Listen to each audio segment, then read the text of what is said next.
And right now we're in the Hollywood Hills. Yes, we just drove down Hollywood Boulevard and we saw like the Walk of Fame and it was so cool. I'm finally the same height as you. Yay! It only takes a rail and a balcony. That's all it takes. A rail and a balcony. In a hotel in LA. In the middle of nowhere somewhere. Arizona, Utah, I don't know.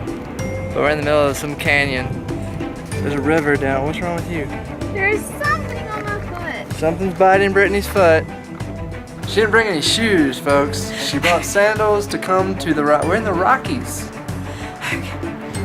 Rocky Mountains. I didn't think about needing closed-toed shoes, okay? It is July. We're grizzly bears. People wear flip-flops in July. Alright, so we are currently, right now, driving on Route 66.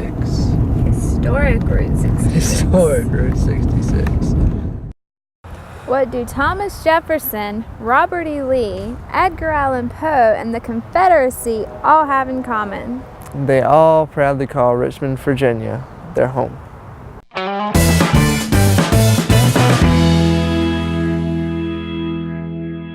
On this edition of On the Map, we take you through history with the Linden Row Inn and the Poe Museum. We show you visual as well as culinary art and take you to some of the hottest spots in Richmond. To begin our memorable trip to Richmond, we are checking into an unmistakable landmark with all of the modern comforts of any five-star accommodation. This is the Linden Row Inn.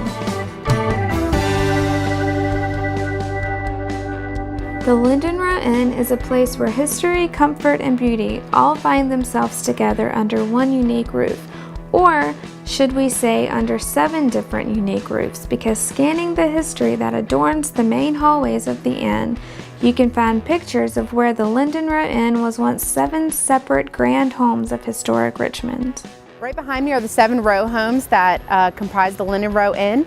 We are part of the National Historic Registry. There are some very prominent families that lived here during the 1800s. The Pegram family in particular lived in one of these row homes. There was a book that was written about them. It was said that they had a lot of prominent families that would come over, have parties. There was actually a school for girls that was here as well that relates back to the beginning of St. Catherine's, which is an all-girls school here in Richmond, Virginia. You really get a sense of stepping back through time, walking through the halls and sleeping in the Linden Row Inn. You can feel the history and the comfort that surrounded the people who called the 7 row houses home. We're now in one of our main house rooms, which are the 7 row homes that you see when you go down Franklin Street. These were actually residential homes during the Civil War time, but this is one of the homes and one of the bedrooms that during the Civil War someone would have slept in, and then we have converted them into hotel rooms for you all to stay in. Some items that are very important to us in these rooms: we have inactive fireplaces that are original to the property. They're in every single one of the rooms. And then the 15-foot ceilings, which you see in a lot of the historical homes here in Richmond. But then we have some more modern amenities that are really great for the typical stay. Like we have the flat screen TVs, we have iPod docking stations, and then the restrooms are fully redone in granite. So it makes for a comfortable stay while keeping with the history of the property.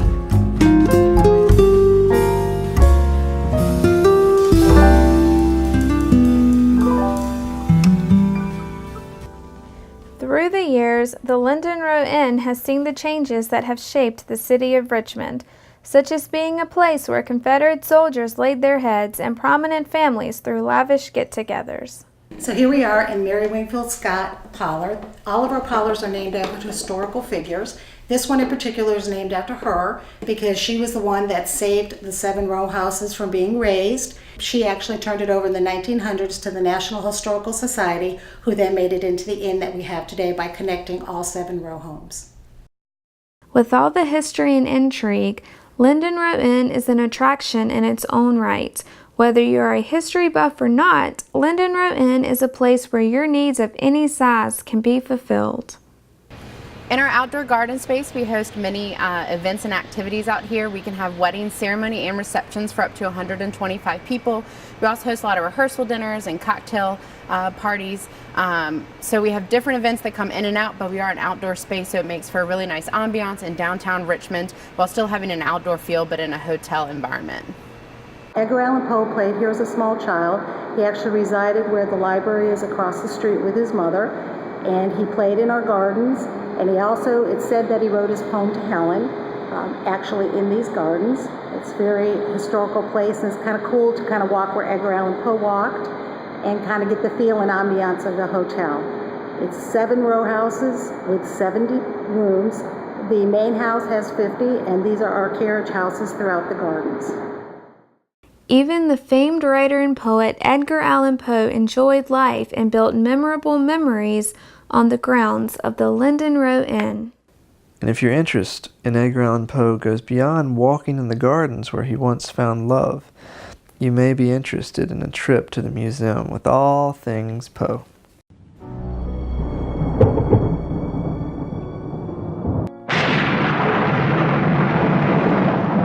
Closest thing to seeing Edgar Allan Poe in the flesh. You're actually seeing the things he used. You're walking into his world, full of artifacts, memorabilia, manuscripts, first editions, anything Poe you could wish. It interprets his life. It tells a story of his struggle to achieve fame as a writer at a time when there weren't any other writers in America who actually tried to make a living just off their writing. He was the first one in America to do that. And in the process, he invented the detective story and pioneered science fiction and a tale of psychological terror, and wrote some of the only poems that we're still reading today. The Poe Museum is a year-to-year, day-to-day walk in the life of Edgar Allan Poe. And though Poe's life was tragic in many ways, his career broke new ground that would forever change the literary landscape, which makes Poe's museum a monument to more than just one man's legacy. It makes the museum a monument that celebrates the entire history of literacy. This is Richmond as it would have appeared during Poe's lifetime. This model's made back in 1925 based on old elevation charts, insurance records, old photos and drawings of the houses, to try to make it look as accurate as possible, really give a sense that you're stepping back in time to Richmond as Poe would have known it. Richmond, where not all the streets were paved yet, where the capital, there was the largest building in town, could be seen from across the river. Now you can't see the state capitol from a block away, but in Poe's day it was a landmark you could see from a mile away. But this is the Richmond that Poe knew, that he called home, and we've tried to save bits and pieces from these different buildings that have been demolished, including a mantle, a staircase from Poe's boyhood home, china and glassware and irons from his boyhood home, and just little mementos that are evidence of that life that he knew. And you can tell just looking at some of the pieces, like the nice Chinese plate, a literal luxury item in Poe's time, that he grew up in luxury with the Allens, his foster parents. And he probably grew up expecting to inherit that, but it just didn't work out that way. He was left out of the will, and he had to make his living off of his writing. He was the first American author to really put American literature on the world stage, become the first internationally influential author by inventing new literary genres and come up with new ideas of what literature is about. No longer did literature have to teach you anything, didn't have to edify you, make you a better person. He said that a poem could exist for the poem's sake, that being an entertaining story that scared you or made you laugh was enough. That's what it had to do. It had to entertain you, it had to thrill you or chill you. And that really changed the face of world literature. No longer was literature at the service of edification. No longer did poetry have to be didactic. Now poetry could just be enjoyed for its own beauty. And stories could be entertaining just for the sake of being entertaining. He said, that's enough. That's how you know that a story is successful, is by how it makes you feel. On this side of the room, we have one of our largest artifacts. It's a staircase from one of Poe's boyhood homes. You can almost imagine a young Poe running down these stairs as a teenager. He was kind of a skinny kid with a big head. They said his head was so large because his brain was so big. And it's hard to imagine now, but he was an excellent athlete. He represented his academy in boxing and track and set the school's broad jumping record. And to this day, he holds the record for swimming against the tidal currents in the James River at 6 miles. We had someone come here a few years ago trying to beat that record. He came in at the swim fins and everything, and he boasted us that he would beat the record finally. We never heard from him again. We hope it went okay for him. We have his vest here and his socks. These are things that have been passed down through the family for generations. They're kept in a small trunk of his possessions. We also have there his boot hooks used to pull up his boots. And here is his walking stick. And the walking stick has been written about in novels and biographies for years. This is the walking stick he was carrying at the end of his life. The night before he left Richmond, he left at his doctor's house, took his doctor's sword cane with him instead. We've never determined why he took that sword cane. Was he trying to defend himself? Was he just confused? It's all part of the mystery of Poe's death. Roughly 10 days after he left Richmond, he was dead under mysterious circumstances in Baltimore. He disappeared for 5 days. He was found semi-conscious, dressed in someone else's clothes, couldn't remember where he'd been or what had happened to him. He spent the last 4 days in a hospital surrounded by doctors who had no clue what was wrong with him. They said he doesn't appear to have been drinking, but he has some kind of brain fever, as they called it. And they finally said he died of phrenitis, which means inflammation of the brain. But we've come no closer in all these years to figuring out the exact cause of Poe's death, or what happened to him those missing days of his life right before that. But this little walking stick might be one of the clues to what happened. Poe's death mirrored his life's writings in more ways than one, and is today still shrouded in a haze of mystery. But the amount of enjoyment a fan of Poe's work will get out of an afternoon spent at the Poe Museum is not a mystery anymore. On any given day, visiting the Poe Museum, there's no telling what's going to happen to you. You could get bricked up alive behind a wall. You could show up when we're having a coffin building demonstration or a premature burial escape demonstration. We have a coffin here where people come and get their pictures taken in the coffin. We have an Amontillado set up where you can go and get your picture taken behind the brick wall with Amontillado and Fortunato. We have guided tours of the museum, but as you're walking around taking a guided tour, before you know it, Poe's mother could pop out of nowhere and start singing you some of the songs that she sang back in her day. Or we could have a performer just pop out in a straitjacket and start performing the Telltale Heart for you, just scare the bejesus out of you. But you just never really know what's going to happen. If you come on the fourth Thursday every month from April through October, we have an unhappy hour out here, kind of like a happy hour except at the Poe Museum, with live music and performances and a cash bar.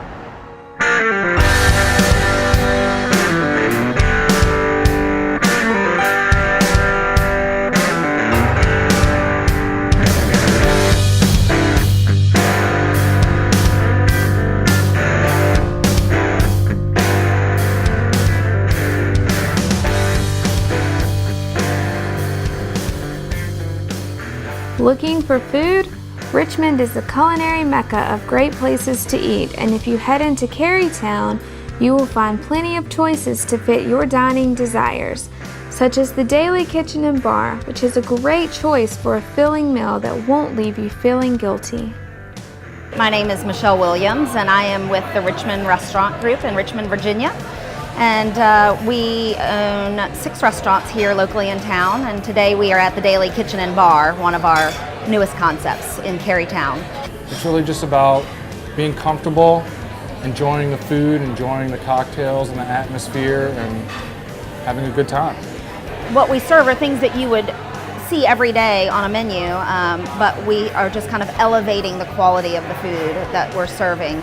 So lots of vegan options, lots of vegetarian options, gluten-free options, all of our protein and meats as well for the carnivores are non-GMO, antibiotic-free, hormone-free, and ethically sourced.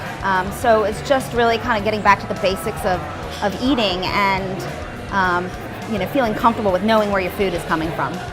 The whole concept is so that everybody in your family can come and eat. So we focus on dietary restrictions and the fad diets and making that accessible to common foods. For example, we do like vegan and gluten-free pizzas, as well as a normal margarita pizza with cheese and basil. So everybody has the option to come in and eat here. And that's really the crux of my job, is keeping up with food trends and making it accessible to everyday diners. We're trying all different kinds of things here today at the Daily Kitchen and Bar. way outside of our norm of food choices, certainly. All this stuff is very healthy and very, they're very conscientious of people's food allergies here, and they abide by the motto that everybody can basically get what they want here at this restaurant. So this is a kale salad with some kind of vinaigrette dressing on it. It's very tasty. There's a lot of berry flavor to it. Great tasting salad.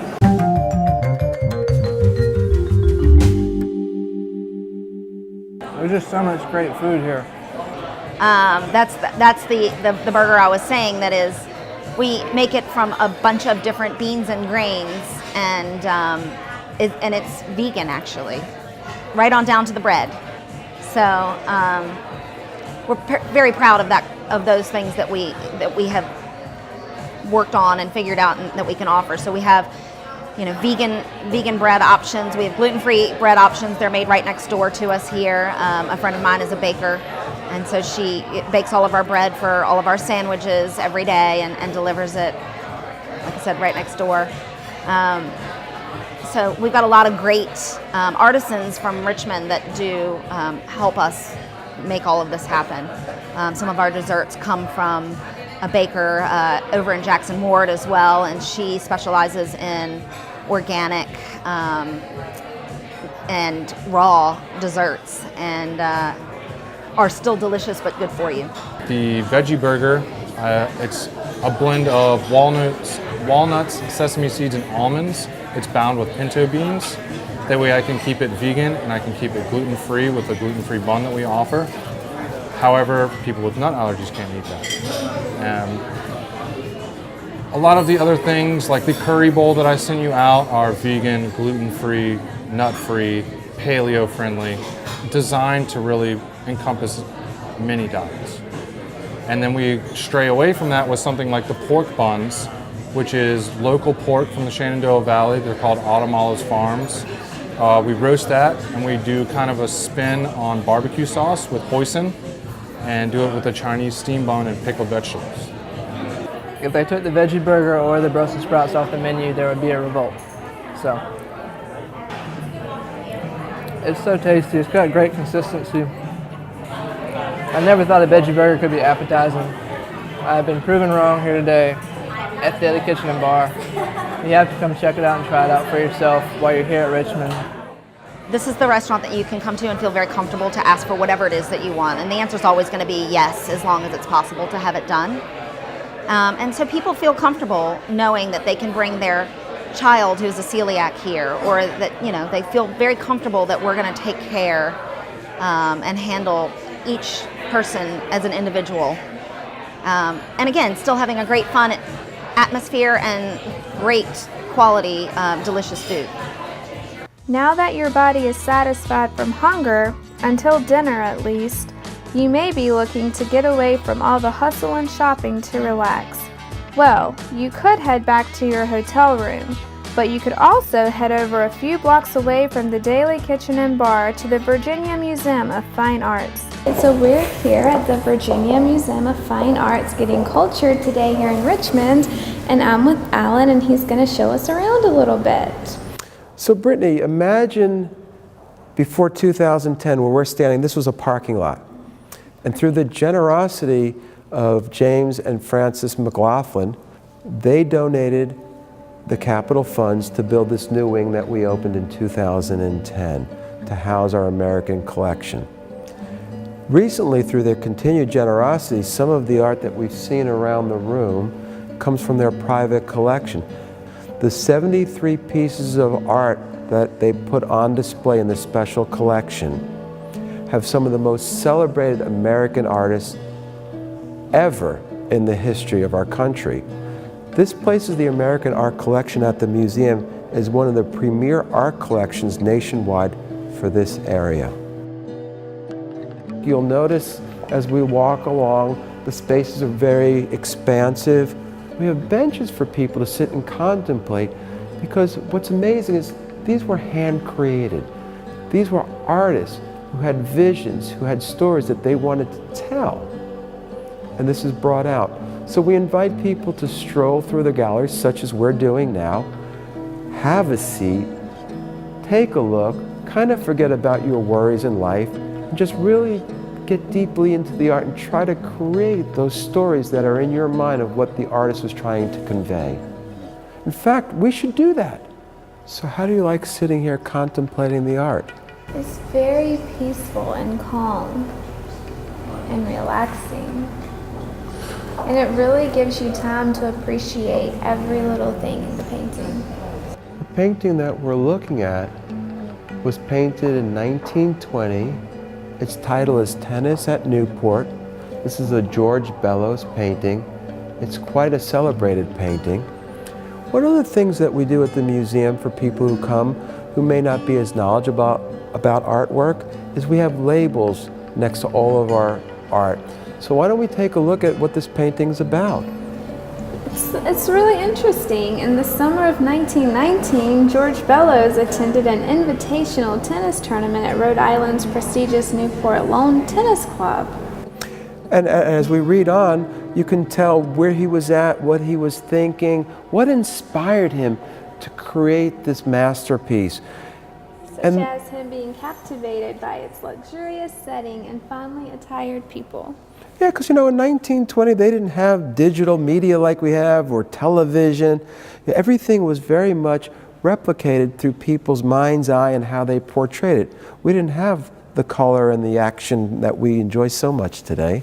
Right, and so when you come here, you can sit down and contemplate what you think it means, and then compare it to what others think it means. Your interpretation of it. And that's what it's all about in an art museum, is interpreting what you're seeing. So you're seeing what the artists imagine, and we're helping you to do that. And then you can sit down and see what you're seeing. And often you may have complementary stories, and sometimes they may be different. Art is in the eye of the beholder. Right. You know, at the Virginia Museum of Fine Art, we pride ourselves on bringing to the public first of its kind exhibitions. Recently, we had Rodin, Evolution of a Genius, where many pieces that were never seen outside of Paris came to the United States and were featured here for the first time ever. We've had other exhibitions such as Picasso, where a lot of Picasso's art was showcased and exposed people from all over the country to things that they never would have imagined seeing. We have an alliance with the Chinese government, and we did a big feature called Forbidden City. So a lot of things that we do, we look to curate so we can bring art from all over the world and exhibit to people so they can enjoy and expose their horizons. Recently we did an exhibition on the art of Japanese tattoo. You would not think that you would see this kind of work in an art museum, but tattoo is a work of art. And it had very strong reception, especially amongst younger people. The Virginia Museum of Fine Arts is one of the few public museums in the country that has free admission to visitors. We are very special in the fact that we are an encyclopedic museum. What that means is that we cover lots of different areas in our collection. In fact, the collection at the Virginia Museum of Fine Arts is well in excess of 33,000 pieces. At any given time in our galleries, you'll find more than 3,000 pieces of art on display. That can be paintings, sculpture, all kinds of different things, including furniture and Tiffany lamps. The Richmond Fine Arts Museum is a monument with many hallways dedicated to showcasing art to masses of art enthusiasts from all walks of life. But now that you have browsed the halls to your heart's content, where should you go next?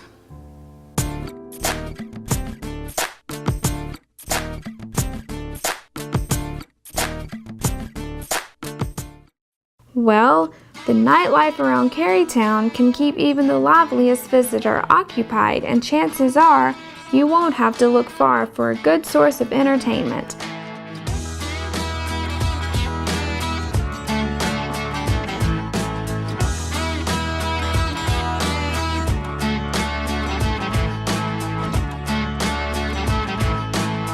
But if you are looking for an atmosphere that is still classy but a bit quieter, Just outside of Carytown is a restaurant where you can find a fantastic meal. Treat people like family. I think that's the main goal. We have such a wonderful service staff, amazing kitchen staff, but it really is to treat people like their family. And it's due to the service staff that we do have that's so amazing and caring, and just to treat people the way you like to be treated is very important. Heritage is a pretty new restaurant here in Richmond, but it is already growing a loyal, loving following. It all just sort of fell into place, and we all realized we each bring something different to the table. And you know, Joe's so talented in the kitchen. Emilia with her, like, she's very elegant with her approach to service and her knowledge of wine. And you know, I sling a drink or two every once in a while from the bar, and it all kind of worked out to where we were like, we have this good cohesive unit that can work together, and we're family, we'll be there for each other, so we should be doing this for ourselves. Because the menu is ever changing from season to season, food at Heritage is never boring. Every plate is prepared with care in order to indulge the visitor in taste as well as visual beauty. The menu concept was really driven based around what was available locally. Whatever we could find locally sourced. I think it really starts with vegetables, at least for us, and then we work our way kind of backwards, which might be a different approach, but it's usually whatever's in season vegetable-wise, which will dictate whatever proteins we're going to get, whatever fish are local, and it's really based around the seasons. The chefs at Heritage give their plates and cocktails an almost artistic feel. This care to detail brings a great attention from others here in this lively culinary community. It's such a strong dining community. Like, Richmond has so much going on. It's very nice to be included in something like that. It's pretty cool. I feel very fortunate. Dining scene here is incredible. Yeah. Keeps getting better, which is what we all want. More growth. Continue to collaborate with other chefs and other restaurants or bartenders and continue to grow. On the next edition of On the Map, we tour one of the newest attractions in Richmond, the Quirk Hotel, as well as Maymont, one of the oldest attractions in Richmond, and we meet a vivacious tour guide at the Virginia State Capitol. If you enjoyed this episode of On the Map, visit onthemaptv.com for full episodes, bonus content, and more. You can even get involved by suggesting a location that you would like to see on the show. Don't forget to like us on Facebook and follow us on Twitter at OnTheMapTV to keep up with all things On the Map.